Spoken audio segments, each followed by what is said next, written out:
Mbote bande konoso balandi ya émission litomba ya mosala. Émission litomba mosala boye bien bo sepela kolanda ngo mingi. Grâce à molobelo bazali kolanda tu bazali komona bilili na kombo ya Ghislaine Bondo. Mwana bino ya na bino lekla muke bo sepela kolanda. Litomba mosala ezali émission o esalama pepe sama na moto bozali komona.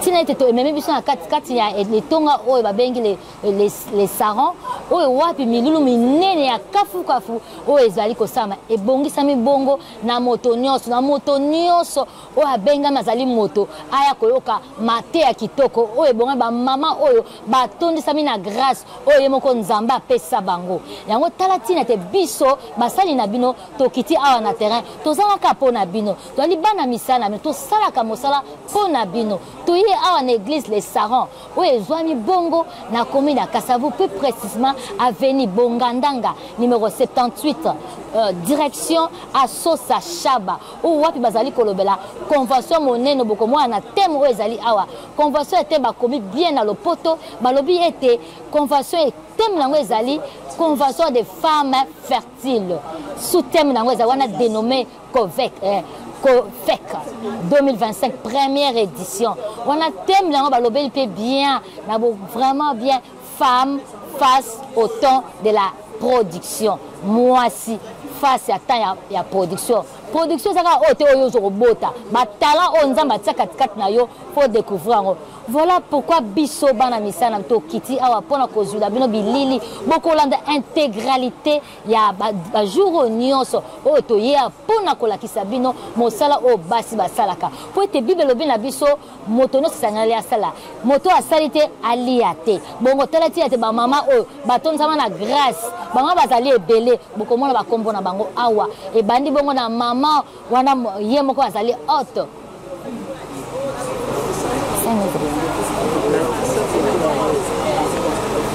mama o bazali hôte ezali bongo mama Maria o ye wana azali wana azolobela biso thème ya lelo moto hôte ya émission ya hôte ya convention kitoko oyo bokomona bakombola bango bazali wana pona bino o nzamba bongisela bango ba grâce etonda katikata bango bongo yoko ozanga yango tolobi na yaka na lombango ozana masina ozana kingasani oza soki wapi zwa bongo motuka yaka po ete pendant ba jour nyonso du 24 au 30 maloba kitoko makambo ya kitoko lipamboli ya gogo o bapesaka na mbongo te yaka okosepela.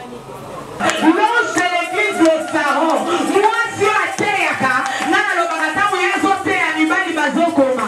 Tamu ya zote ya les autres kala ya kofongwama. Est-ce que tu peux acclamer pour le Seigneur?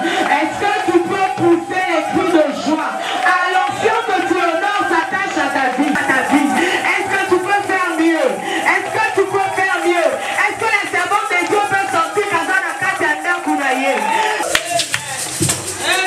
Alléluia. Est-ce que tu peux saluer 4 à 5 personnes tout en prononçant de bonnes paroles?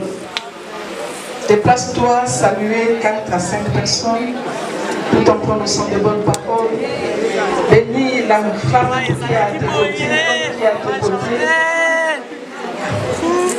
Bénis toutes ces personnes que Dieu a placées autour de toi.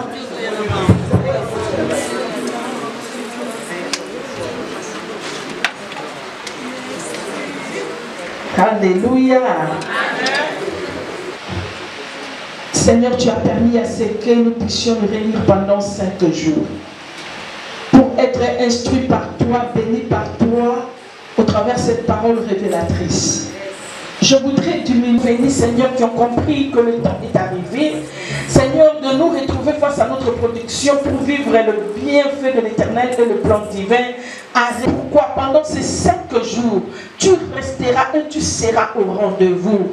Car il n'y a personne qui parle mieux que toi, personne qui bénit mieux que toi, personne qui augmente du pain, mais de toute parole qui sort de la bouche de l'Éternel. Nous voulons écouter la bouche de l'Éternel dans le nom de Jésus. Ainsi nous avons prié et nous disons 3 fois Amen. Amen, Amen, Amen. Bien-aimés, est-ce qu'on peut s'élever pour honorer la parole de Dieu? C'est jusqu'au 5e verset.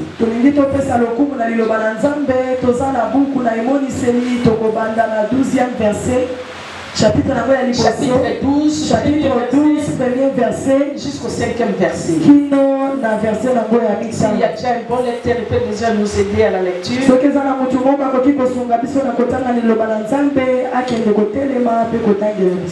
Paris dans le ciel. Une femme enveloppée du soleil, la lune sous ses pieds et une couronne de 12 étoiles sur sa tête. Deuxième verset, elle était enceinte. Elle criait, étant en travail dans les douleurs de l'enfantement. Verset 3. Un autre signe aussi parut encore dans le ciel. Et voici, c'était un grand dragon rouge, ayant 7 têtes et 10 cornes. Et sur ses têtes, 7 diadèmes. Verset 4. Sa queue entraînait le tiers des étoiles du ciel et le jetait sur la terre. Les dragons s'étaient devant la femme qui allait enfanter afin de dévorer son enfant lorsqu'elle aura enfanté. Verset 5. Elle enfanta un fils qui doit paître tout Israël, qui doit paître toutes les nations avec une verge de fer. Son enfant fut enlevé vers Dieu et vers son trône. Parole du Seigneur. Prenons place s'il vous plaît. Nous sommes en train de parler sur un thème qui est très capital.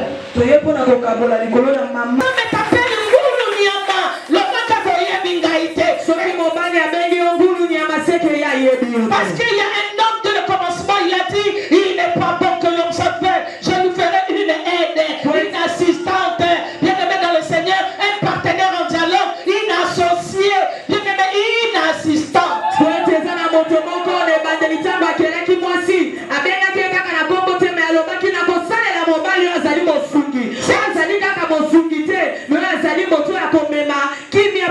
Cette semaine, sois dans la joie, femme. Parce qu'en toi, bien-aimé, tu es une confidente extraordinaire. Avant de créer la femme, de faire la femme, Dieu a dit il n'est pas bon que l'homme s'assède. Cela veut dire en hébreu, cela veut dire l'homme ne sera pas joyeux, l'homme ne sera pas excellent, l'homme n'ira pas de l'avant si la femme qui a une qualité n'arrive pas à ses côtés.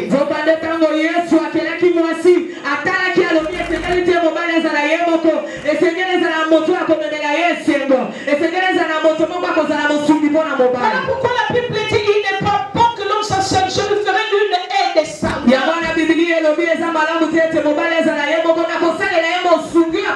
Il va l'accompagner. La femme est la qui donne d'accompagnement dans les ciments. Le mariage c'est un orchestre de bien-aimés. Parlons du temps bien aimé dans le Seigneur. Je voudrais aller tout droit dans mon message. Parce que la femme face au temps de sa production. Notre thème, il s'agit de la femme.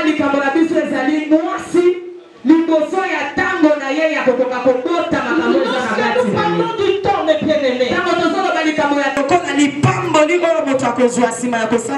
bien-aimés dans le Seigneur, chaque femme est appelée à produire dans son domaine.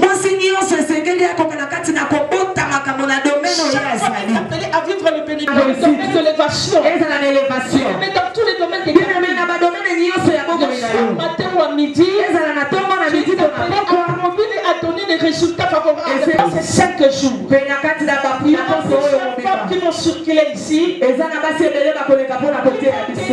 découvrir, bien aimé, la manière dont tu peux saisir les temps, les opportunités pour produire autant convenable.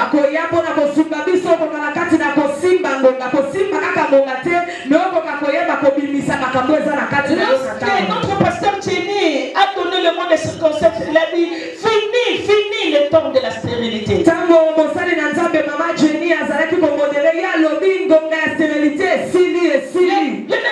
a tellement évolué où la femme doit comprendre elle se retrouve dans quelle saison.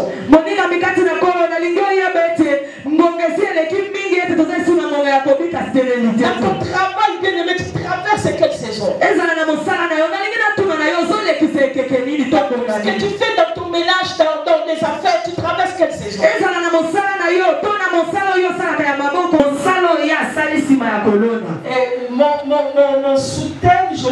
dans ces textes que nous venons de lire.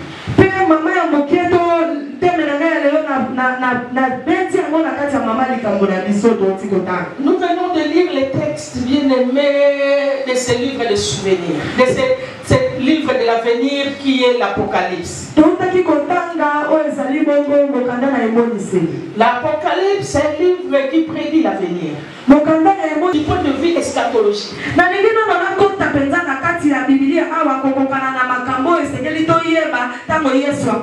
Ici, la Bible nous parle d'un grand signe qui est apparu dans le ciel, une femme enveloppée du soleil.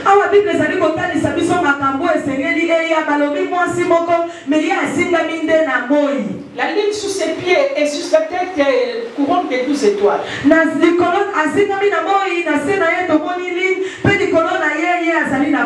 la Bible souligne dans le deuxième lieu, c'était une femme qui était enceinte et dans les douleurs d'enfantement. La Bible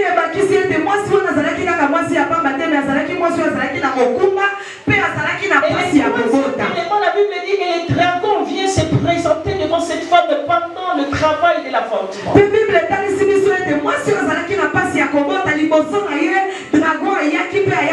Et les 12 fils, mes bien-aimés.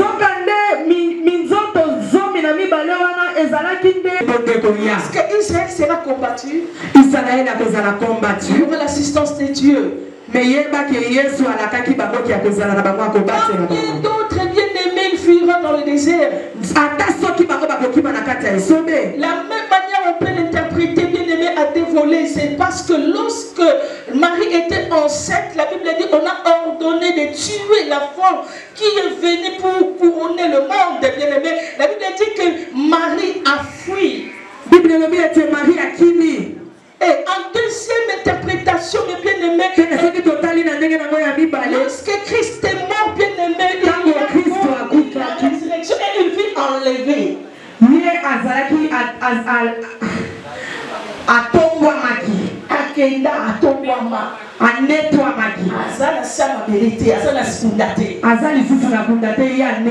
Donc c'était une histoire seulement pour nous prévenir.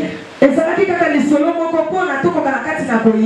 des choses qui arriveront. Mais moi, lorsque je priais par rapport à cette histoire, je ne voudrais pas apporter le sens prophétique ou eschatologique. Mais je voudrais parler dans le sens naturel de ces textes. Le fibrome, bien aimé, le kyste.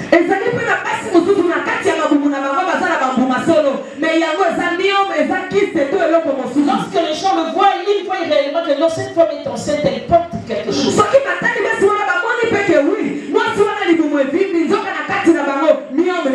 Mais toi, bien-aimé, lorsqu'on te regarde, on voit réellement la vraie sémence qui est dans le Seigneur.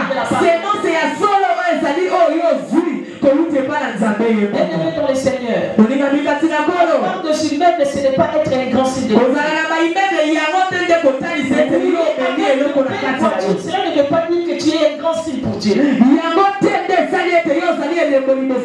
Mais porter la sémence de Dieu, c'est ce qui prouve que tu es un grand signe. Jésus me dit dire à une femme, père de toutes ces femmes qui t'ont aspect extérieur. Tu es une championne parce que tu as la sémence, pas n'importe quelle sémence, mais la sémence venant du ciel qui championne pour être bien-aimé dans le Seigneur. Toute femme qui a Dieu a une sémence. Le problème c'est de saisir seulement quel est le temps bien-aimé que tu peux commencer à produire. La Bible nous dit un grand signe est apparu parce qu'il y avait une femme qui avait la sémence venant de la part de Dieu.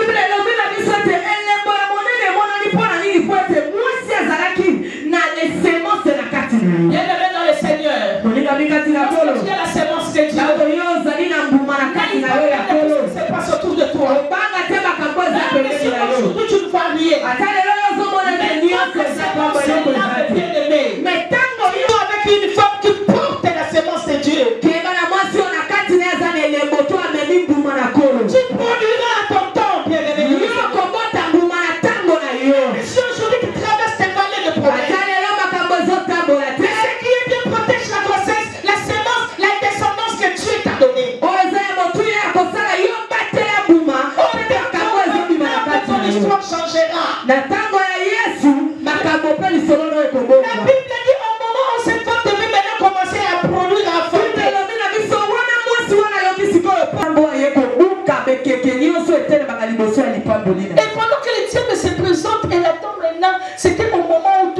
déjà préparé pour que l'enfant sorte.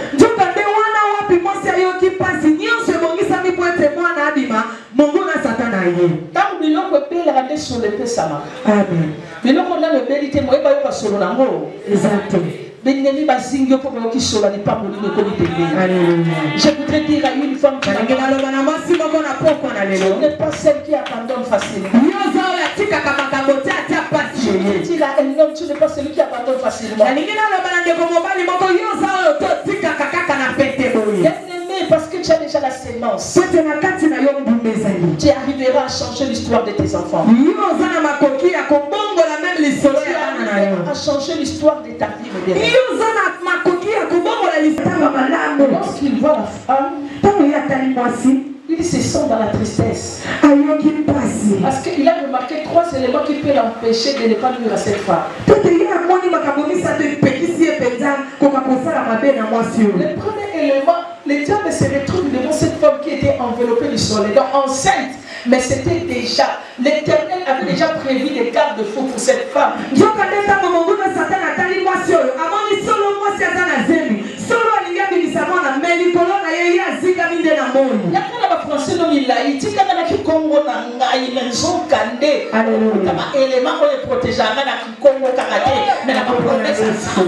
venu dire à quelqu'un, les temps des influences sont passés. Les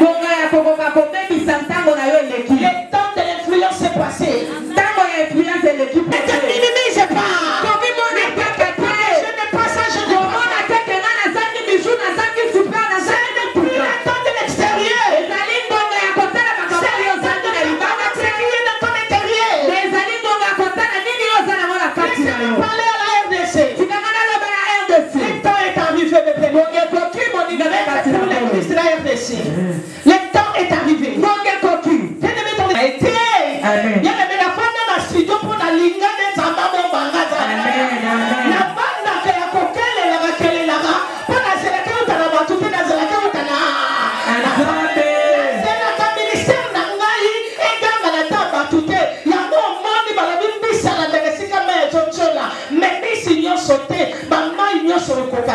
Amen. Dieu ouvrira un chemin pour toi. La Bible déclare pour terminer. Le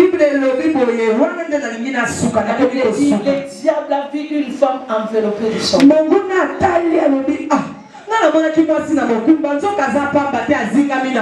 En lisant la Bible, j'ai compris c'est quoi le soleil. Ne t'es pas. Mais moi, en ce temps ici, Dieu s'était déjà enveloppé. Mais le soleil, parle à une femme. Ne regarde pas ton âge. Ne regarde pas la suite. Ne regarde pas le manquement que tu as. Ne regarde pas les temps difficiles. Ne regarde pas la présence des problèmes.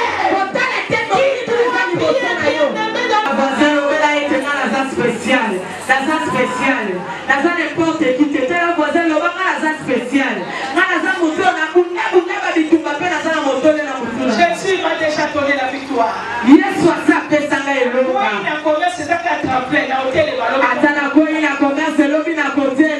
Histoire à Bitumba, dans un repos, dans un moto, ici, dans l'eau.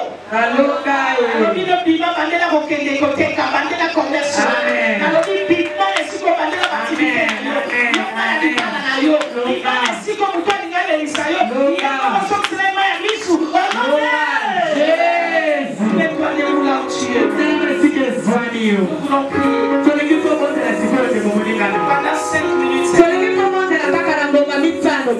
dis-toi bien. Je suis convaincu.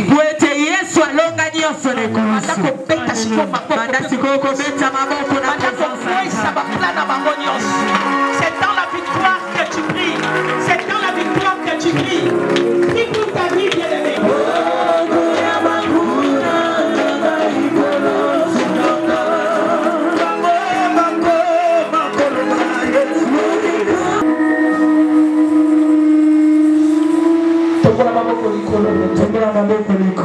C'est notre premier jour. Notre première convention. L'église, Seigneur, soki se amingi epai ya mosali na yo oyo alobeli biso kouta epai na yo Seigneur yo nde otiaka kati na ye tondimisami ete topambolami mpo ozongisi ya mingi kati na ye Père. Bible ezoloba na nga kokota koloba neti topambolaka pambola matambi nyonso epusanaki na présence na yo na pokwa na lelo oza nzambe ya inachevé te nzambe oyo obandi na biso milulu oyo Père éternel nazondima mokoba na biso kino na suka mpe tokosanga nde koloba réellement c'est l'éternel qui est notre Dieu. Bible ezoloba na nga la main qui donne la main qui reçoit pambola moto nyonso yaki na offrande yaki na galade zongisa ya mingi parce que mopesa ezali yo wana kopesa biso mokolo alobi Père tokozanga te kopusana ema na yo na mabonza nzambe parce que eza loi moko perpétuel oyo olobi na makomi na yo toyoka na ndako no maboko pamba te tokotaki na yo nkolo nazondima tozobima na yo tika otambola na biso nkolo kimia na yo epila biso kino na bademer na biso yo nde oza nzambe oyo batelaka kokota mpe kobima tozonga na kimia nkolo na bomoi butu na biso ezala beni loba ezala favorable mpo na moko na moko na kombo ya Christ Jésus. Va en paix, va en paix, va en paix. Une réussite extraordinaire. Voilà pourquoi je vous invite à venir massivement à cette première convention que l'Église Saron a organisée parce que Dieu va nous faire du bien.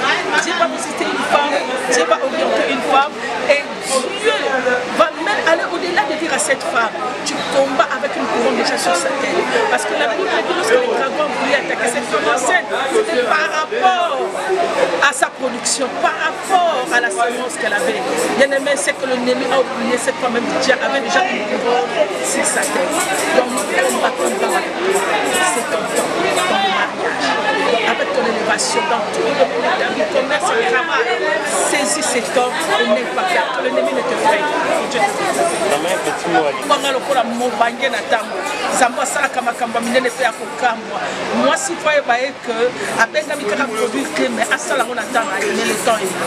Bien aimé, beaucoup de femmes n'arrivent pas à saisir le temps de faire la lecture par rapport au temps mais tango nde yango ndimba keza tanga yo ata parche ennemi ya drango aye mais yo zaja na semence okobota bakoyokaka kolela mio te mais kolela mpe lipambolia yango na bengo na lobi yaka tana kolela ezosila po tande ya kolela ya lipamboli yesengo nde koki. Il est temps maintenant que le monde écoute les cris de bébé et non le cri d'une femme qui pleure. Le temps est arrivé de faire la différence entre le pleur d'une femme na douleur et affrontement na bébé et sabimi azo ganga azo crier nesengo lipamboli bota na ba domaine nyonso ya vie na yo domaine ya mariage domaine ya mutale lisote nalobaka toujours voici okufa mpona mutu te mais vivre nde mpona moto. Que Dieu te bénisse. Merci.